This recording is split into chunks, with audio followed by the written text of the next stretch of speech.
வணக்கம் நண்பர்களே. இந்த வீடியோவில் நம்ம பீட்ரூட்டோட பெனிஃபிட்ஸ் என்ன, சைடு எஃபெக்ட்ஸ் என்ன, அதை பற்றி பார்க்க போகிறோம். பெனிஃபிட்ஸ் அப்படின்னு பார்த்தோம் அப்படின்னா, இரத்த அழுத்தத்தை கட்டுப்படுத்துது, ரத்தம் சுத்தமாக்குது, உடல் சோர்வை தடுத்து சக்தி அதிகரிக்குது, மூளை ரொம்ப சுறுசுறுப்பாக இருக்க உதவுது. இதில் நிறைய ஃபைபர் இருக்கிறதுனால நமக்கு டைஜஷன் பிரச்சனை இல்லை. அதே மாதிரி கால்சியம், விட்டமின் சி, இரும்பு சத்து இதில் அதிகமாக இருக்கிறதுனால நம்மளோட ஸ்கின்னு பளபளப்பாகுது, குடல் புற்றுநோயை தடுக்குது. இதோட பக்க விளைவுன்னு என்ன அப்படின்னா, நம்ம சிறுநீர் கழிக்கும் போது கலர் மாறும். பட் அது பயப்படுறதுக்கானது இல்லை. கல்லீரல் சம்மந்தப்பட்ட பிரச்சனையை ரெகுலராக எடுக்கும்போது கல்லீரல் சிறுநீரில் கற்கள் உண்டாகிறதுக்கு வாய்ப்பு இருக்குது. பீட்ரூட் இயற்கையாகவே இனிப்பானது. சர்க்கரை நோயாளிகள் அளவோடு மட்டும் எடுத்துக்கொள்ளணும். இதோட அளவுனா டெய்லி ஒரு பீட்ரூட்ன்றது எடுத்தாலே போதுமானது.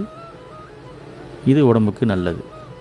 இது மாதிரி உங்கள் ஃப்ரெண்ட்ஸ் டயட்டில் இருப்பாங்க, டெய்லி இது மாதிரி ஃபாலோ பண்ணிகிட்ருப்பாங்க. அந்த மாதிரி இருக்கவங்களுக்குலாம் இந்த வீடியோவை ஷேர் பண்ணுங்கள். நம்ம டெய்லி இந்த மாதிரி ஒரு ஹெல்த்தி ப்ராடக்ட் எடுத்து அதோட பெனிஃபிட்ஸ் என்ன, சைடு எஃபெக்ட்ஸ் என்னன்னு பண்ணலாம்.